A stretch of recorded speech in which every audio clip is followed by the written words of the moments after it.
یہ جو دو شہداء کے جنازے ہمارے سامنے موجود ہیں،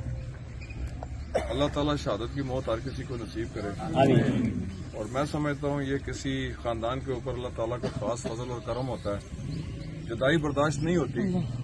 لیکن درجات کو دیکھیں تو پھر دل کو صبر بھی آتا ہے اور تسلی بھی آتی ہے۔ میرے دوستوں، آپ کو پتا ہے کہ اس سے پہلے بھی اندھیرے میں ہمارا یہ دشمن جو ہے وہ چھپ کے ہمارے اوپر وار کرتا رہا ہے اور کرتا رہے گا، اور اس وقت تک کرتا رہے گا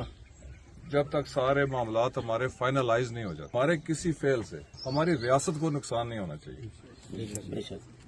دوسری گزارش میں آپ سے یہ کروں گا، ہماری ایک بہت بڑی خوش قسمتی ہے، وہ خوش قسمتی یہ ہے کہ ہماری پشت کے اوپر ہمارا بڑا بھائی جو ایک ایٹمی قوت بھی ہے،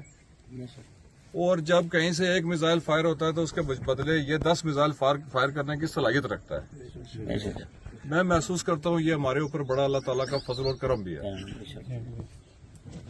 آزاد کشمیر کے باسی ہونے کی حیثیت سے میں آپ سے صرف یہی کہوں گا کہ ہمیں مسلح افواج پاکستان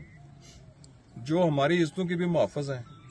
ہماری آزادی کی بھی محافظ ہیں، ہمیں یہ کوشش کرنی ہے کہ ان کے کسی بھی معاملے میں ہماری طرف سے کوئی ان کو کہیں ٹھیس نہ پہنچے۔